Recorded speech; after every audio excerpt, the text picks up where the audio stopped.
Hi, it's John from Under the Table Hot Sauce. I'm here with my friend, the star of the show, Jimmy Farrow. Yeah, what's up, JB? Nah, nothing. It's been a hot summer, and for all your barbecue needs, you can go to underthetablehotsauce.com. 13 unique flavors to choose from, created and bottled in a Long Island kitchen. Underthetablehotsauce.com. Let's go chow, JB. Let's do it. All the flavor, twice the burn.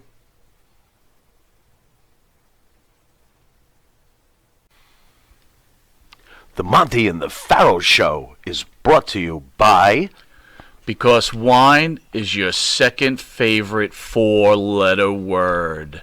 California wine, New York attitude. Good fucking wine. Yeah.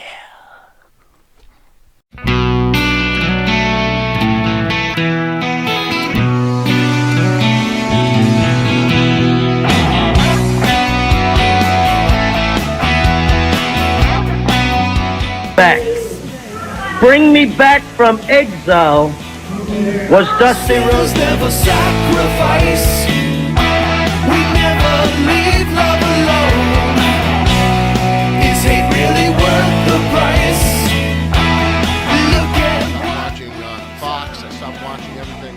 And you know what I started watching? This is us. Reruns of Star Trek, man. Everybody was happy in there. It was multiracial, man. back on the interstate. So open up your eyes way before it gets too late. Now run, man, there's no way you can hit the street lights running. Don't give a damn. A simple explanation that you'll never find.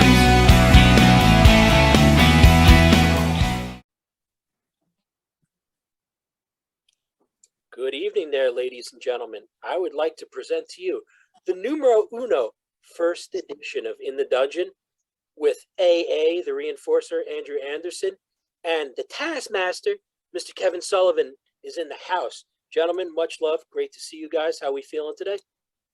What's going on, guys? Feeling great. How about you, Andrew, Matty? Everybody Good, cool? Pop. Good. Feeling pretty good. I'm trying to read some notes that New Year? say again there, Drew. New Year? I'm old. I was asleep before the ball dropped. I had my food, ate like a giant animal, and I was probably done by 10 after 11. So if we got, the world blew up at 12:01, I wouldn't have been any worse for the wear. That's well. Then Here we are in the dungeon, so the premiere episode. So I'm reading by Mr. Andrew Anderson, his little chicken scratch or something that looked like a 3-year-old on meth may have wrote. But these are important questions, as this is our premiere thing. So, number one, so why call the show In the Dungeon, gentlemen? Well, Andrew came up with the name, and it's very good, I think. So, Andrew, take it over. Well, it's homage to Kevin, and what Hulk Hogan and Kevin came up with, that the organization known as the Dungeon of Doom. And I figured, since me and Kevin are running around as the Dungeon of Doom on indie shows all across the country, might as well call it In the Dungeon. So Mike Monty and myself said, why don't we call it In the Dungeon? And we came up with In the Dungeon. Yeah, Pretty simple and straight. I'd like to thank Marty and the Pharaoh for having us on. It was very nice of them. Every time you go up there, they treat you very, very well. So if any wrestlers out there and they've been approached by Monty and the Pharaoh, believe me, they're great guys, great interviewers, and I've had a ball with them. Yep, two of the most professional interviewers out there, and they're not afraid to ask questions, right, Kevin? No, they're not afraid to ask questions. And I like that they have a real good history behind them about pro wrestling. And I think we're going to bring that to the forefront because there are people's names that have been lost in history. Before Vince McMahon, we think that Vince went nationwide, right? Back in the 40s and 50s, up until he died in 1960, probably the most powerful promoter in the history of wrestling was Paul Bowser. Bowser talent, he had a special dispensation from the NWA to have his own champion, even though he was a card carrying member. And his territory was all of New England, Toronto, Montreal. He owned a small part of the New York office back when Toots Monk and Vince Sr. was first starting out. He owned part of Chicago.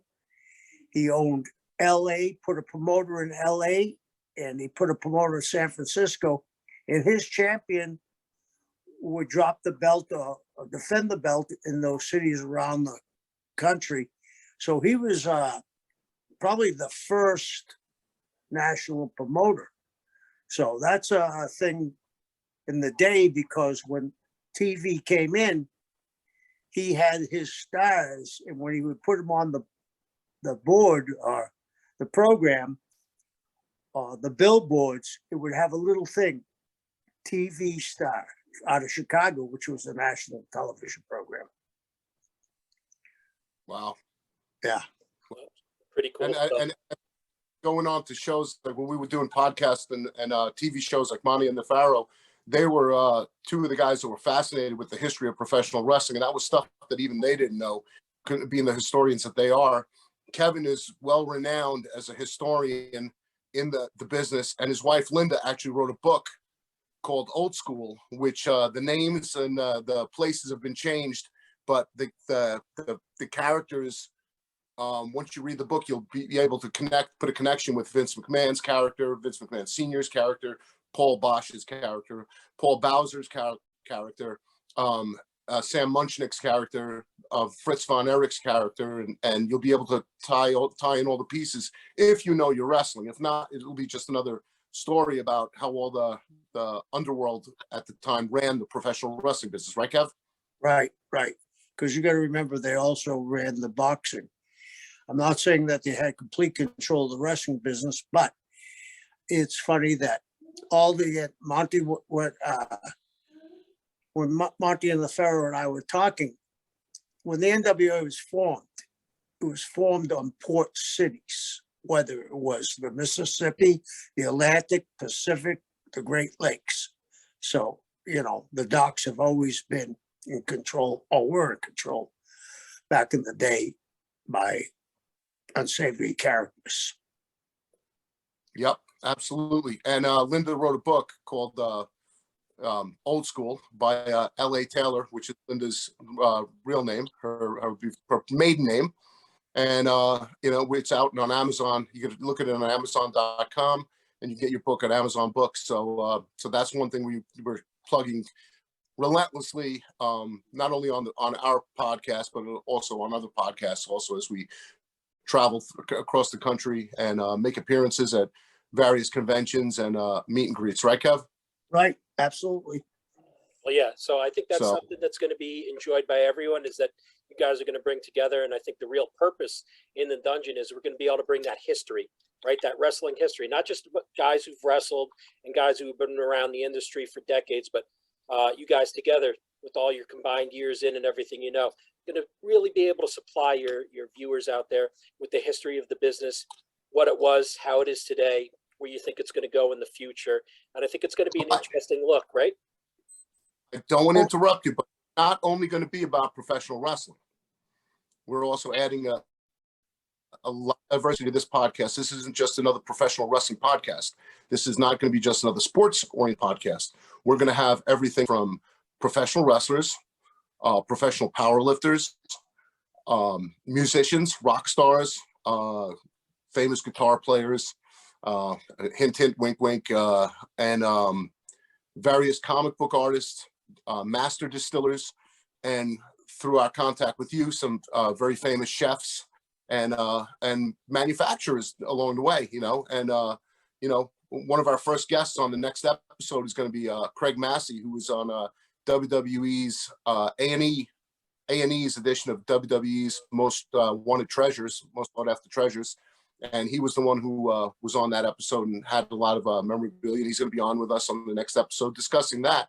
So we're not just dealing with wrestling, we're dealing a lot of cross-pollination in the wrestling business. So, but being as we're talking wrestling, Matt, I got to throw something to Kevin. I'm going to bring a little bit of controversy. Kevin called. We didn't even get through 10 minutes of the first No, episode, we have- Kevin, and he's on your ass already. Kevin was a little upset last night because he heard somebody call Brock Lesnar a part-time champion, a part-time wrestler. Kevin, your thoughts on that? Well, the ratings have jumped. Brock is a special talent. And this is just my opinion. When you're on television constantly and you're in every pay-per-view, you become just, even how great these guys are, you almost become just like the other guys. I think the way they've handled Brock is that he's been able to stay on top, and I got to give him credit. You know, you got to evolve. And the look on Brock now, and correct me if I'm wrong, he's a babyface, right? Mm-hmm. He went from being this vicious heel,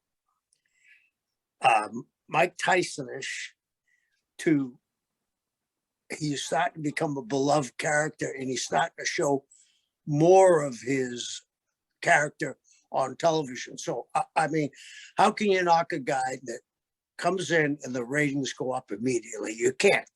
I think there's a lot of jealousy in the wrestling business, and I can understand, you know, you're there every week and you're busting your ass and trying to get to the spot, and the guy comes in, but he's a very special guy. I don't know anybody in the history of pro wrestling that ever left wrestling and won a UFC world championship or a boxing world championship. You know, he separated himself, and good luck to him. And, you know, I think they handled him very well. Now, what do you think the thoughts on Bill Goldberg, a character that you helped create and culture and cultivate? Now he always seems to rear his head into main events in the WWE at this point. So, does he have that same impact, you think, as a Brock Lesnar, or has he lost his along the way? I don't think he's lost it. I think that he's more sporadic than Brock. But again, they wouldn't be bringing him in and paying him this kind of money if he doesn't move the dial. The unfortunate thing, when you're in the wrestling business, you forget the last word. It's a business, you know. Mm-hmm. And with Vince's company being a publicly traded company, they have responsibility to the shareholders for them to get the most out of their money's worth. And I think that's why there's been a huge cut in their staff. I think maybe they're preparing to sell it to a big company, and they want to show the profit margin. So until we know the end of the story, it's kind of hard. Us being when I say us, I mean the whole world being on the outside and not know the inner workings. You can guess all you want until it comes out. So I think that's what they're doing. Fair enough. I agree with what you said about Brock. I think he's special. He's an amazing talent. And I think now he's finally hit a peak where he's able to show his charisma that he's always been restricted with Paul Heyman as his mouthpiece, always coming in as a monster, not really speaking that much, but he really has shown himself. He's come to age, the way I look at it. And it's easy to forget too. He's still a tremendous athlete when he goes out there and performs. You're talking about a guy, you know, obviously Kevin was talking about jealousy and everything else.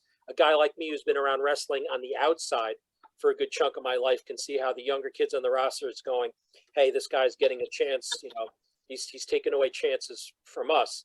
But what this guy's been able to do, how he's been able to stay on his game, he's still, you know, he's called the Beast for a reason, right? This guy's still a physical specimen. And he goes out there and he does. And, you know, we all hear the same things over and over. People get mad. Hey, you know, there's guys in the back. How come this guy can show up and do 15 shows and get $1 million? I'm like, Kevin already alluded to that too. it's a business. It's no different than when UFC, Dana White took Kimbo Slice because Kimbo was a YouTube star, right? So there's kids that were clamoring to make $1, Mhm. and Kimbo Slice got the $1 million fight because everybody wanted to see what would happen if you took a guy who fought in the streets and put him in UFC, right? So at the end of the day, you got to remember it is a business. Absolutely well said, my man. Well said. And the other thing is, sometimes we forget how much work Brock did to get to where he is. His work ethic to me is unparalleled. The other thing is, he not only the UFC crossover, but let's not forget, he was on the Vikings for a short time. What a tremendous athlete. I mean, pro wrestler, UFC champion, went to the Vikings and made the team. Pretty amazing athlete. Yeah. So his dedication to get to where he is to me way, way above anything I've ever seen. Yeah, agreed. And I'm glad that, like I said, somebody like you is actually a historian of all this to come out there and say it, because I think it gives that different perspective to people, stuff that people aren't necessarily thinking about. And like I said, the younger crowd or the younger kids, like, why is this guy being given a chance over me? He disappears. I'm like, well, he can disappear and then come back and then perform at an incredibly high level. And then everybody in those arenas is clamoring to see him. And again, I think at the end of the day, it's generation. I think it's also a generation thing. Brock was from another generation of wrestlers coming into this new generation, which is how I felt at times. Like I was misplaced sometimes and lost in the shuffle. Kevin knows that feeling. Knows how I feel about that, right, Kevin? Yeah, and the thing is, in some ways, you were caught in between two generations, and it's hard, because you're from the old school, which wasn't, as big as you are and as strong as you are. You're not going to do what some of the younger kids are doing today, which is, I've watched it. They're fantastic athletes. You know that, Andrew. They're fantastic athletes, but I think there's a spot for everything. And maybe we're going to see a little bit of change, because I've watched Taz's son, Hook. That kid is something different. He's special. He's wrestling, doing judo moves. He looks the part, even though he's going to grow. We know that, but his matches, what I like, are completely different than everybody else's. Rick Steiner's son also. Rick Steiner's son is also another equal parallel right there. Right. Two dads that were well versed in Greco-Roman freestyle wrestling. All of a sudden, their kids, their children are now their proteges, and out in the ring, and one of them is in AEW, the other one is in WWE. It's just pretty amazing, So yeah. And I think we're going to have a chance to see these guys grow and draw nothing but money. Yep, absolutely. You got Kip's kids, Billy Gunn's kids that are in. So it's always interesting when you get to see the next generation of talent and to see that evolution of the talent, right? I mean, Hook clearly is not built the way Taz is built. And you can see, just look at how Mysterio and his son are. So you get to see how the evolution, which each generation comes up to, which is kind of neat, right? Absolutely. Yeah. Steiner's kid, I think will surpass up here. It will surpass the Stein brothers, and that's saying something, because Rick, I saw a quote from him. He wants his kid to do that. He's behind him 1,000%, and he's got the capability because of his amateur background. He's a real great athlete, and I think we're headed to another evolution, that we're going to get closer maybe to UFC, where I'm saying this, we're starting to see a little bit, like I said, and Andrew brought up Steiner's son, Steiner and Hook. And some of the guys like Jericho, who are have been able to cross over from generation to generation, they're a little bit more of pound and ground. It's like watching a football game. All of a sudden now it looks like they're going back to a running back, not passing all the time. So it's a whole different look. And this evolution is going to be a big deal because AEW is nipping at WWE's heels. And what have they been in business? 2 years? Yep. They've done an amazing job. And I hear people always saying, well, they're only getting this much amount of ratings. Let's not forget, they're on TBS and TNT, which covers most of the United States, all of it, I believe, if you have that package. So as they grow, I think, MJF, he's a special talent too. One of the Plus, best mic skills I've ever heard. Ever. I've watched them. I watched the And highlight. he's a young kid to be that kind of heel and to elicit that kind of response. That's special, and you can elicit that kind of response out of the crowd at that age. Yeah, man. The kid can work, and the kid can do everything. He can do it all. In fact, I think he's a total pack. And hey, I'm asking this question to both of you guys. He gets to me. He pisses me off. He's terrific, and I think he stays in his character. And he's very, very good. He's got that smirk. Sometimes we just take it for granted. Well, that guy should know how to do interviews. Andrew, you know this. When they stick a mic in front of you, it gets to be difficult. And as you're a young boy, it's very difficult. Yeah, this kid, like you said, is special. And like you said, he elicits feelings. Like Andrew and I live close enough to Long Island that I'm sure if we ever saw him, we'd probably want to knee him in the balls, I'm just saying that, that elicits a very particular kind of response, right? Yeah, my question is, didn't mean to cut you off, Andrew, but my question is, how long has he been wrestling?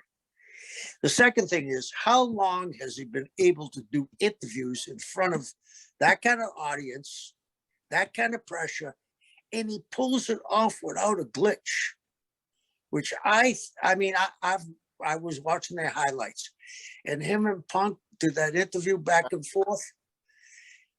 The way he pauses, the smirk, the smile. The kid is, I think AEW has great.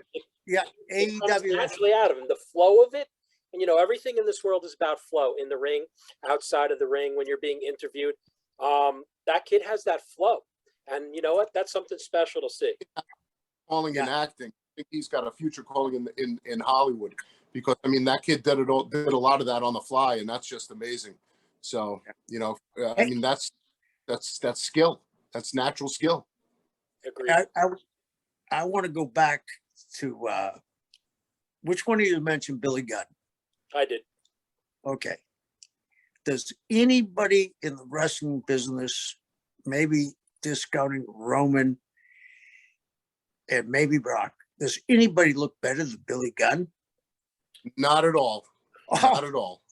And he's another Andrew, 58 years old. He's a huge man. When you shake hands with him, it's like shaking hands with a catcher's mitt. What an athlete. What an athlete he is. The guys, we get a great group of second generation guys coming up. So it's going to be very interesting in the next 5 or 6 years to watch them mature. And I think because sometimes I wonder how much wrestling is on TV. I think that maybe the days of house shows are fading off. We'll have big pay-per-views, and maybe they'll go like the Harlem Globetrotters do, or the Ice Capades. They'll go have a spring tour across the country and maybe a summer tour. And they're going to do very well, I believe. I see a renaissance in the wrestling business. Agreed. Hey guys, Well, it's been that way. I mean, we got to take a quick 30-second break so we can pay the bills and hear from our sponsors. And APB, American Protection Bureau, voted #1 best on Long Island for all your security needs. Call 631-390-9050. That's 631-390-9050. APB.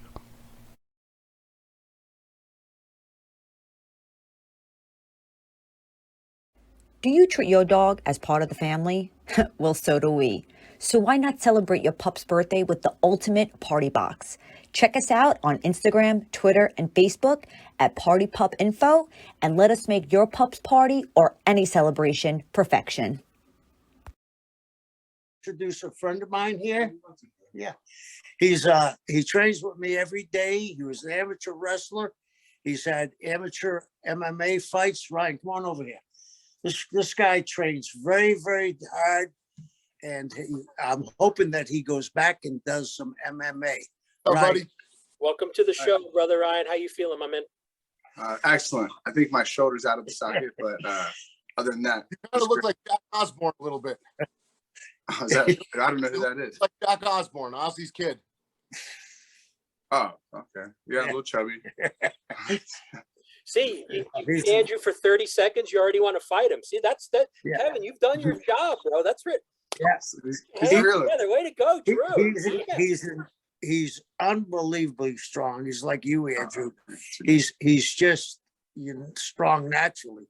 I mean, we've been training probably 2 years together. He comes over and drags me into the weight room at the house, and he can step away from the weights like you can, Andrew, and for 2 months, and then he's back up to like 90% of what he can do in his first workout. Now I get to meet the reason why he can't walk half the time. Yeah, that's yeah. Yeah. This guy, You're good coach. torturing the old man, aren't you? Yeah. You're torturing the old man, aren't you? Yeah, he's doing well. He did work legs yesterday and did a great job. Awesome. Hey, Yeah. and you also helped us with some technical issues. I want to thank you for that too. Yeah, he's great on yeah. anything. Yeah, he's great mentally in the head. Like maybe me and you are missing a few. A few. Oh, that was so kind. All of us are missing far more than just a few. Yeah. So, and now we're going to talk about. We have some things to talk about. We're coming. Kevin and I are coming into World Class Championship Wrestling on January 22nd for their Have a Nice Day event with featuring Mick Foley. Kevin and myself are coming back as the Dungeon of Doom. Myself, Kevin, and we have a new member who's Kevin. You want to touch base? Mention who our new member is. It's already advertised. Okay, you talk to him because you know more about him, Andrew. Ivan Warsaw came into fruition with a big feud with Enzo in SWE Fury, and he really proved to everybody that he was really. I don't know what happened over there. Just for a second, I'm out of it for a second. Hold on. You're out of it for a second. I don't know if that's an accurate statement, but all right, continue. Craig Warsaw has come into fruition. He proved how he was able to work when he was in the ring with Enzo at some SWE Fury shows. Really phenomenal athlete, unbelievable character, and he's very dark and brooding. And Kevin and I both figured that he would be perfect for our Dungeon of Doom as a new member, and we should be tearing it up all over Texas and hopefully States together pretty soon. But January 22nd, he makes his debut in World Class Championship Wrestling, World Class Wrestling Revolution, and we have a bunch of great stars there. Jacob Fatu has a rematch with Ryan Moonshine Mantell. Jenny Santana is there again. Trying to think who else. The real world champion, Charlie Haas. Champion, who we consider, Kevin and I both consider him to be the real world heavyweight champion. Right. So, and because I mean, the guy's a shooter. The guy's amazing, and he's just phenomenal. And Andrew, you know, I got to cut you off for a second. I think Craig is calling you. Did you respond to him? yes, I will. Okay. Go ahead. Go ahead, dude. Just go on without me. Okay. So, can you hear me, my man? I can, brother. So I get while Drew is off in the netherworld, why don't you you tell everybody out there how the unfortunate day is that you wound up teaming up with Drew and how you two guys know each other. I've known Drew when Drew was a young boy. You know about him bench pressing all that weight at the Meadowlands. What was it? 2 1/4, 72 times for our charity. I was interested in bringing Drew in, and he came into WCW for all the TVs, and unfortunate that I think he would have had a great position there, but WCW went under. And Drew is, when he puts his mind to it, he can do about anything. You know, the old story, you can't judge a book by its cover. Andrew has 2 degrees. He's a historian. He reads. He's a clever guy. And the unfortunate thing is, like I said before, he was caught between 2 generations. If he had come 10 years earlier, he would have fit in perfectly with the big bodies and the hard hitting that wrestling was and is coming back to. He would have fit in perfectly, but it's great to be around Drew. You know him, got great personality, makes you laugh all the time, and he's a special person. Truly is. So, Yeah. so Drew, we were talking about how you and Kevin know each other, and what he was saying, I don't even think you PayPal'd him any money, but everything that he said about you was actually very, very nice. So before you comment. I got a contact from the next episode's guest. So just now as it was going, because we're filming the double shot. But yeah, Kevin and I know each other for almost 30 years and 26 years. I know Kevin, 26 years actually. And he remembers when I was carrying Jimmy Snuka's bag when Metal Maniac and Jimmy discovered me. And, you know, I tried to get a job working up, you know, for WCW. I went to the power plant for a little bit, tried to get on, and my friend Chris Ford, Crowbar, was already on TV, and I was really trying to get on, and you know, I was one of those guys that was, you know, really trying to do his part, but you know, things happen. I was in the wrong place, the wrong time, you know. So, but it was a great experience, and I wouldn't change a damn thing, no regrets, you know what I'm saying? And you know, it's shit happens for a reason, you know. And look, I'm here, we're having fun, and Kevin and I did some international tours together. We got another one coming up in the UK on February 17th for World Pro Wrestling, and Matt Jarrett's company, World Pro Wrestling, and got some great talent over there. Too Cold Scorpio against Tajiri, and we have other talent on it like Hernandez, and God, that it just goes on. And I got a match there myself, and I can't wait to get on that show and be in the UK again. I haven't been in the UK in almost 15 years, and this is looking forward to going back to the land of the Queen. You know, go save the Queen. So, and you know, another thing I wanted to also talk about, something that I didn't really get a chance to touch base on, that Kevin and I are also involved in. I'm bringing Kevin to get stem cells in February, injections into his. Kevin, you're getting him where? In your knee, his shoulder, your neck? Mine, shoulders and neck. Yeah. Yeah. So Kevin's going to get them in his shoulders and neck, and hoping that it would help regenerate some of the tissue that was torn up and the damage, reverse some of the damage that was done. We just had Gangrel there for Prodigy stem cells, and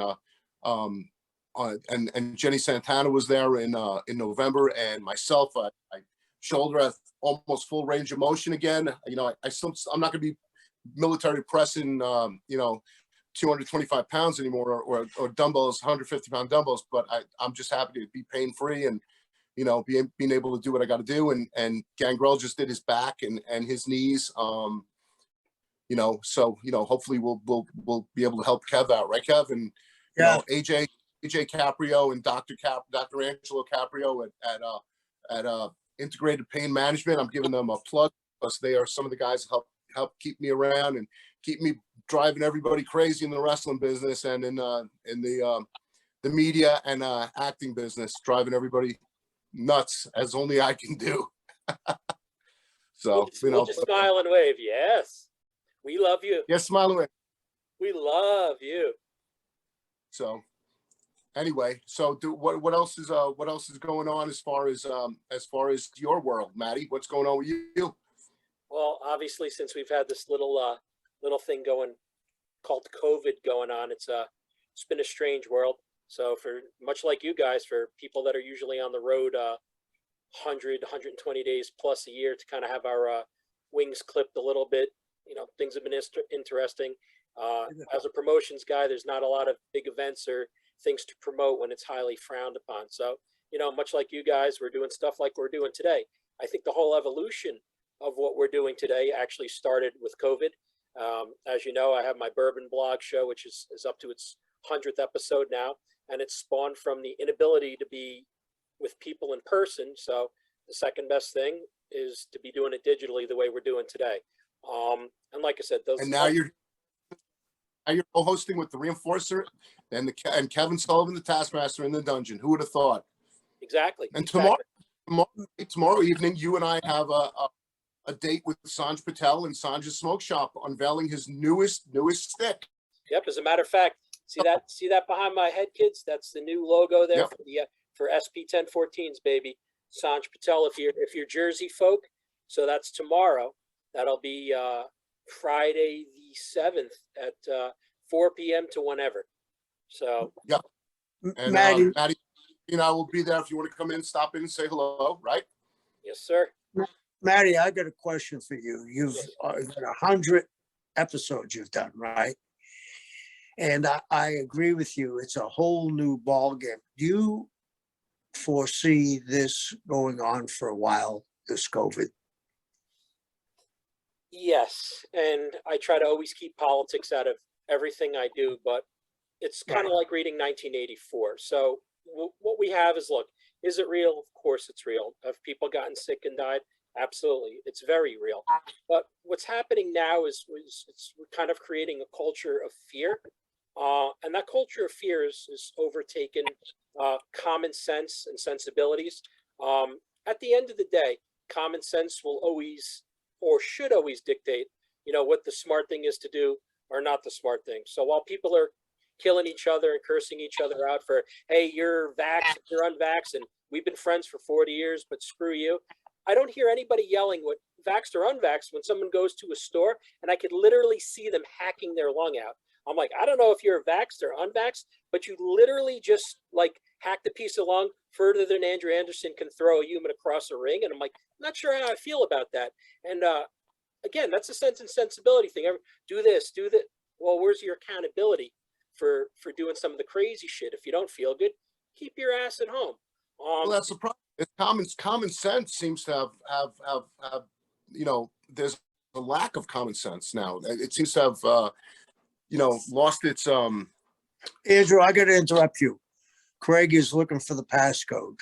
Okay, this part got to part out, the common sense part. Hold on, let me get him the pass, send it to him again. Okay. All right, we got to edit this part out. Hold on. Let me just get. Come on, Matty. Yes, sir. Matty, Ryan wants to tell a story. Come on. Absolutely, brother. Hey guys, I totally feel what you're saying, and this is about today. My wife and I are putting our house on the market coming up in the next few months, and our realtor made their first visit to our house today. And with respect to him, I followed his rules, but in my own house, I had to mask up and walk around my own house, breathing the same oxygen I've been breathing in and out for all week. But the lack of common sense there, just, I don't know, I feel you. It's astounding. So that's it. That's what I wanted to say. No, but it's the truth, man. Like I said, common sense is in the toilet.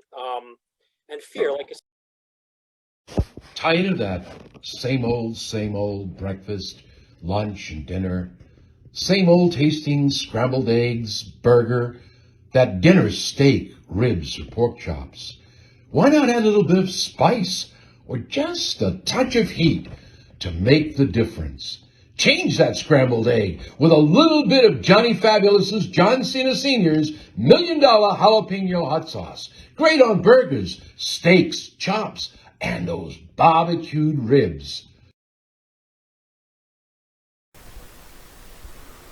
M&J Video Games and Collectibles. Sport and non-sport cards, wrestling items, autographed items. We buy, sell, and trade. M&J Video Games and Collectibles, located at 1049 Queen Street, Southington, Connecticut.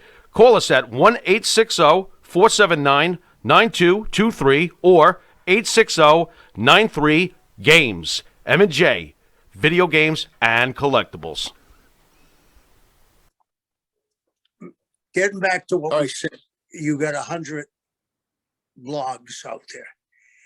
Do you think 5 years ago you would ever thought about podcasting?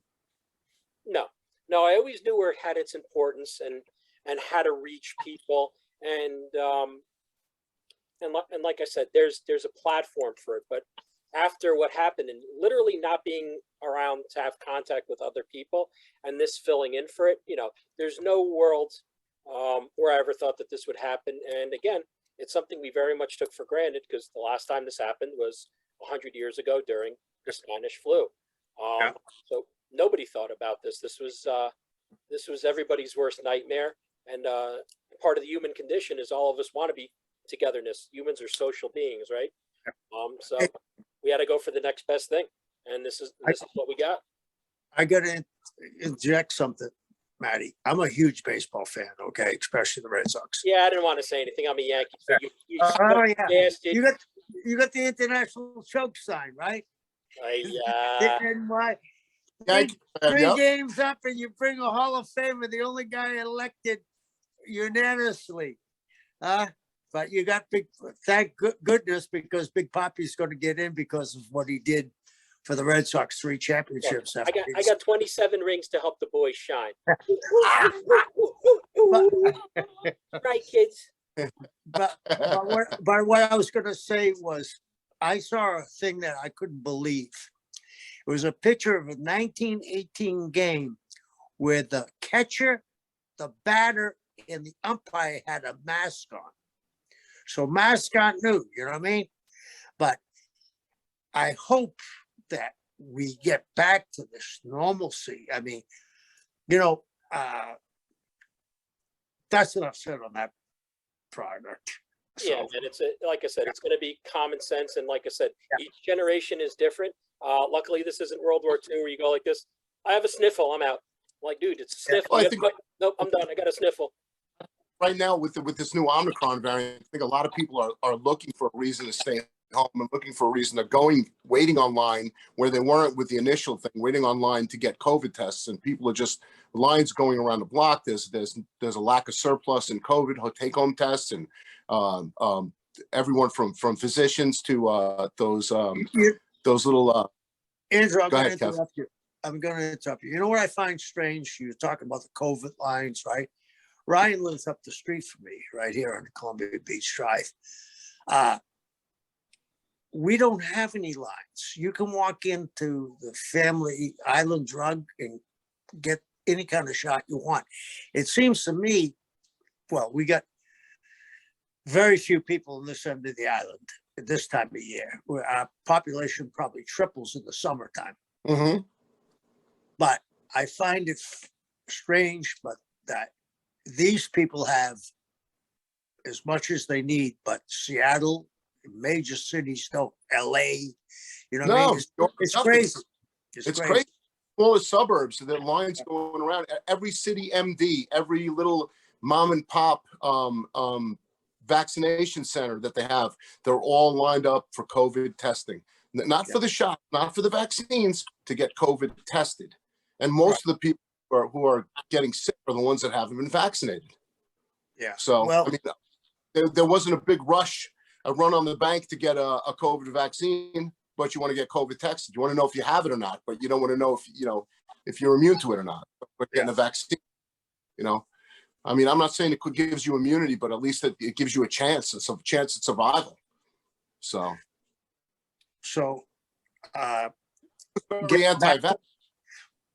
getting back to what a man said there, Matty was right on that. I think he knew the importance of podcasting, but I don't think, Matty, correct me if I'm wrong. Did you think there'd be this slew of podcastings right away? It seems like I go to YouTube and every day there's 2 or 3 other podcasting on, clips. I would never imagine it. Obi, how we put this louder? Oh, there he is. What's up there, Craig? What's going on, fellas? I'm sorry I'm a little bit late. All That's good, okay, brother. Craigie. All right, we gotta close off this episode. Then we're gonna add Craig in on the next one. So just stay with us, Craig. Don't go anywhere. All right. Okay. We're gonna end this episode real quick, and then when you're on the next one, I'll announce you on the next episode. Okay. Yeah, I'm give good. me 3 minutes. All right. Yeah, go ahead. All right, Matt. Go ahead. All right. So yeah, Kev, honestly, for me, I never thought we'd ever see anything like this. I think by the time everybody was 2 or 3 months into this and saw the seriousness of it, and everywhere was a ghost town, the fear of not being around other people really kicked in. The normalcy was gone. All this really simple things that everybody took for granted. And let's be honest, people gathering is something you would never think twice about. I'd say in a million years, except it was in 100 years for now. So the only way that you could be together and express your thoughts and have a show and have everyone together is things like this. You have a Zoom show or you're on a WebEx. I mean, look at, Zoom stock went through the window. And like I said, you had GoToMeeting and WebEx and Microsoft Teams. And not only on this level, but, your corporate world is big on Teams and everything else. So now what's going to be interesting is obviously there's no real timeline as to when this, madness is going to end, but it'll be interesting to see how business is conducted in the future. A lot of business of big offices are gonna do this. A lot of businesses are being conducted from home. I mean, my brother-in-law has been working from home, and he works for a bank. Yeah, he's been working from home for about 2 years already. So I mean, it's going to have an effect on everything, man. It's going to have an effect on commercial properties. People are going to decide, do I really need to spend X amount of dollars, millions of dollars a year on these giant corporate offices, and they're downsizing. They're finding it's more efficient to have the employees work from home as opposed to being in a corporate office paying these massive taxes and rents and Well, all they're the going to bills. have to pay taxes anyway. Well, yeah. But here's the thing. I do not think, and I may be wrong, I don't think that we'll ever get back to what we perceived as normal. And I think that we'll see more podcasting, and this will like everything else, everything evolves. This will hybrid into something else too. I agree entirely. But listen, meantime, I think that everybody out there should tune in to In Dungeon with Andrew Anderson and Kevin Sullivan, our guest host, our co-host, Matty Rock, every Saturday, 9 p.m. here on the Monty and the Pharaoh YouTube channel. Check us out. We're have to wrap this episode, but the next episode is coming up, and we're going to have pro wrestling collecting guru, Mr. Craig Massey from Louisiana. You probably saw him on A&E's wrestling art. I got to edit this part out. Let him edit Andrew, this that's part. enough. Just end it with Craig, and then we'll bring that up. What Andrew meant to say is, ladies and gentlemen, thank you for tuning in to the first episode of In the Dungeon. Much love. We'll see you in the same bad time, same bad place next week. Peace out.